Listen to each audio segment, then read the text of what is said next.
Hi there, this is Donna Kozik. I'm the founder of MyBigBusinessCard.com and creator and leader of the original Write a Book in a Weekend program.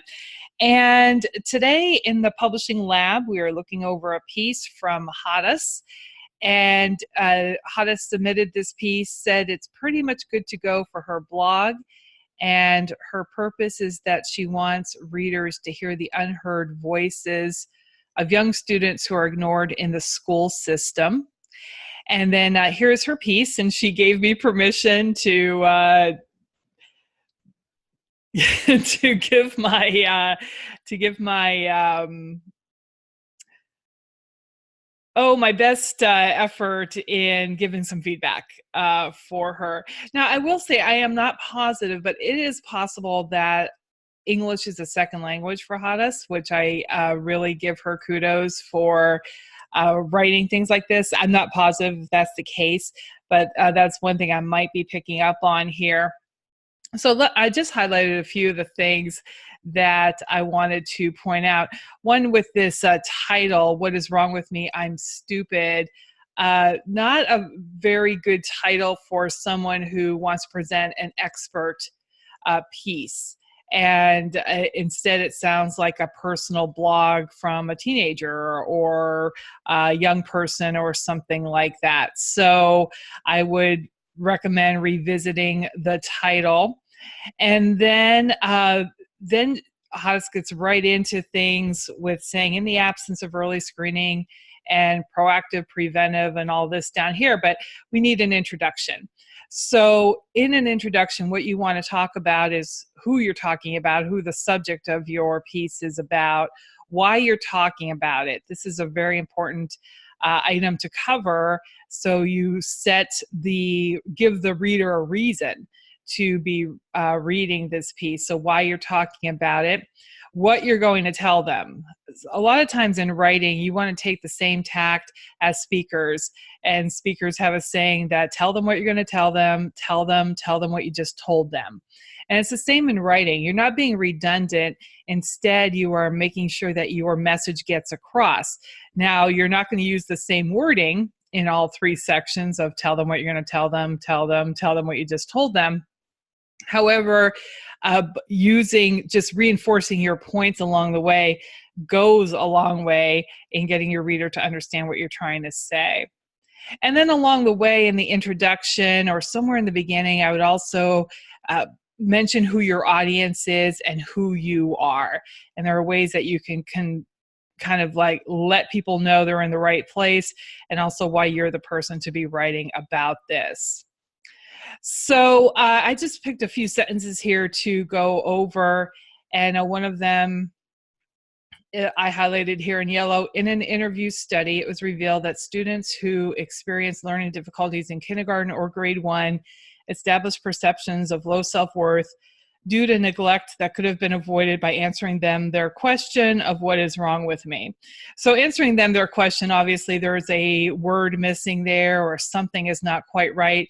Those are the kinds of things that you can discover in your writing just by reading it out loud. And when you find yourself stumbling over a sentence or a phrase, then you'll know that it should be rewritten. And one other thing too, I just picked up on here, this kindergarten or grade 1, in a study like this, you think it would be one or the other. So there can be big differences in those two groups, I would think, professionally. So I would revisit, make sure that it was studying both groups of people, but that sounds a little odd to me. And then also, I'm not sure how answering this question, what is wrong with me, how that helps avoid low self-worth. So this sentence is confusing, and it looks like it's an important one, so I would revise that one. Here you have, in this sentence, the system is occupied with diagnosing, or more accurately, with waiting for a diagnosis of diagnosing what? I don't know what you're talking about here, and this paragraph is just confusing. Then down here, you write, not understanding or having a professional explain to them the possible reasons for their difficulties and ways to manage learning, they concluded that they are stupid. And that then this is where I identified, what's kind of striking me about this whole piece is this idea about being stupid. And that is a kind of a, not exactly a personal label, but it's a conversational type word. And it hasn't been defined really. And it can mean different things to different people, and even the kindergartners or first graders, it can mean different things to them. So somewhere along the way, you have to define what you mean by stupid. But overall, it just doesn't really fit the professional tone of this piece where you're citing, academic case studies and interviews and things like that. Here you say James was a grade 10 student. I wonder if you mean one. I'm not sure. At the time of the interview, or maybe he was a sophomore, so no.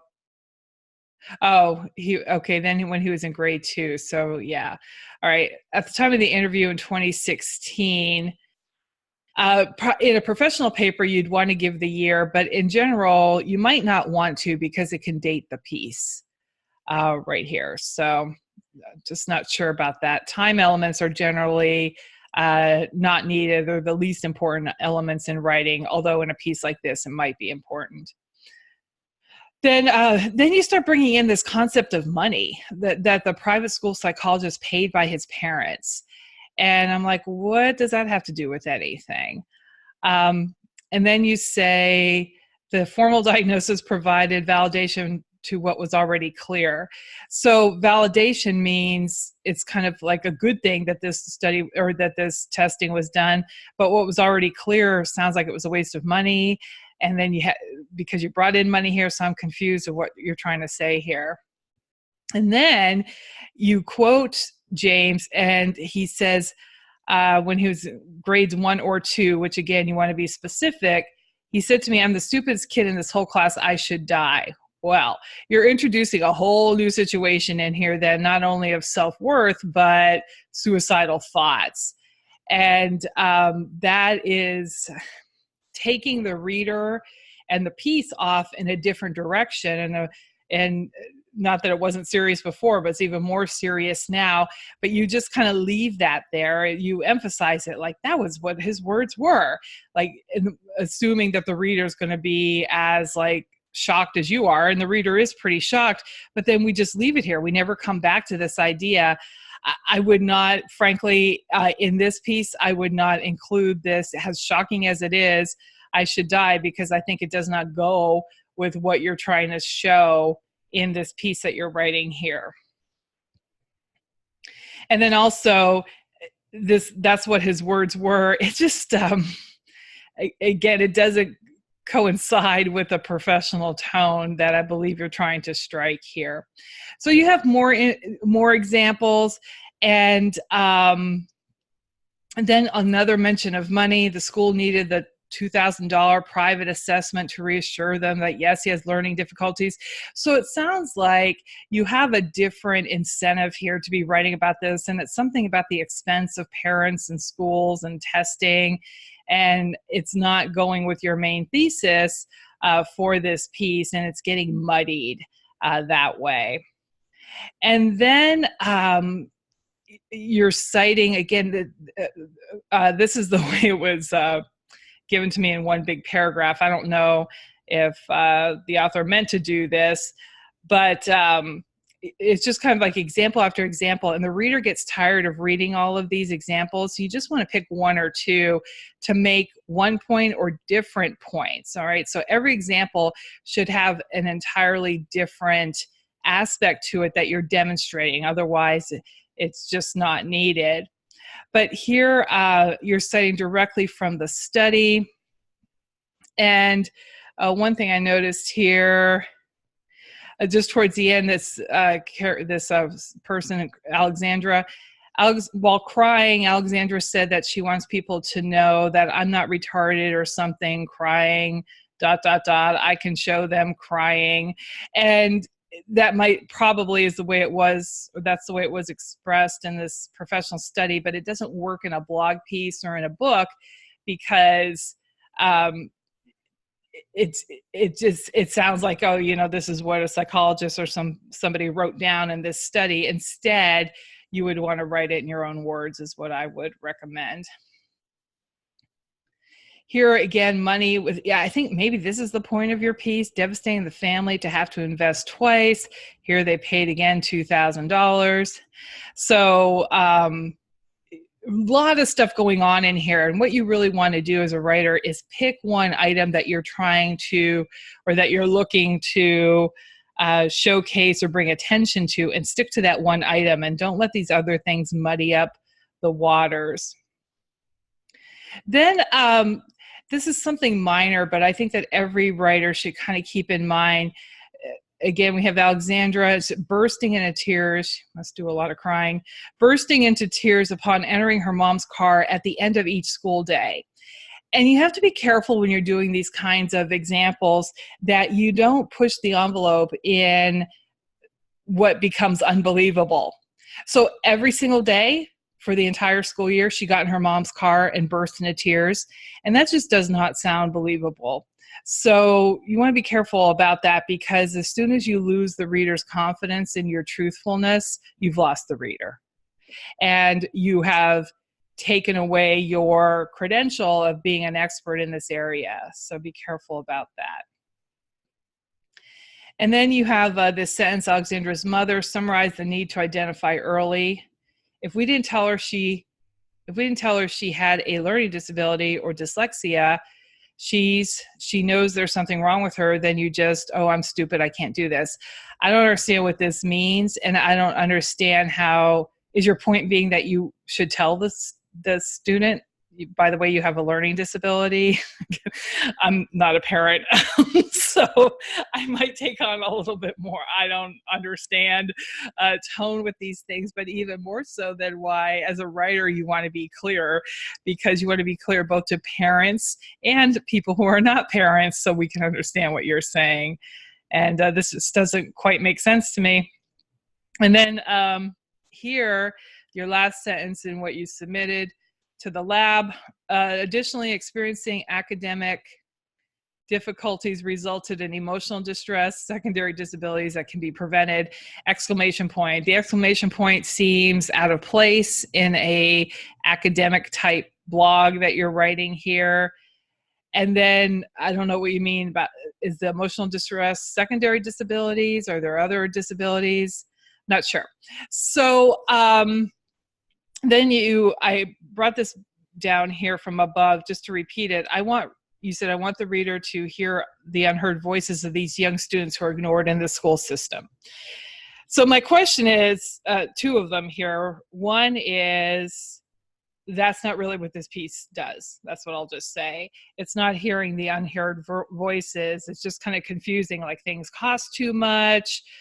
People should be identified early, or being told that they have learning disabilities. I think that you've probably come across some resistance to that from some parents or some school officials. So you have a lot going on here, and that's one thing, but also, so they can what? So whenever you're writing a piece like this, it's one thing to put a spotlight on the message. I want people to hear the unheard voices, or, I want people to hear the voices, not the unheard voices, because they're being heard in your piece. So it's one thing to put a spotlight on it, but you don't want to leave the reader thinking, oh my God, this is so sad. Oh, this is so expensive for people. Oh, this is so frustrating. You want to give them something to do. Contact your local school officials, or talk to your own child, or whatever it might be. Give them some kind of step to inspire, or give them hope, or at least something to think about for themselves, instead of, it's just, after reading a piece like this, it's kind of depressing, and I don't know what to tell you, and now I'm alerted to this problem, but I don't know what to do about it. So you might go, along in another piece, but even in a blog piece, you have to give the reader some kind of hope or inspiration about what they can do. Now, as I mentioned, I am not positive if English is a second language for this author, but one way or the other, I really would highly recommend this author work with an editor. It's the time and the effort that I appreciate that you are putting into this piece is not serving you well. It's not enough to get across really what you're looking to get across. So you would be better served to work with somebody who has a grasp of what you're trying to do and how best to do that to serve your audience and to serve readers and to get across your point. And I think for this author, even if you went back and applied these things, and I hope you do,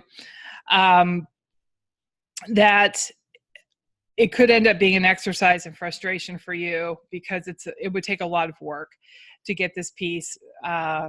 So in my opinion, where it'd be ready for a blog post or an ebook or anything like that.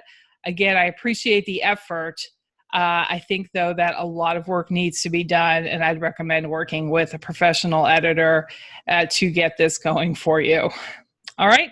So that's my ideas for Hadas with this Publishing Lab number 2. Again, this is Donna Kozik. I'm the founder of MyBigBusinessCard.com, creator and leader of the original Write a Book in a Weekend program. Thank you so much, and I look forward to seeing you in the bookstore.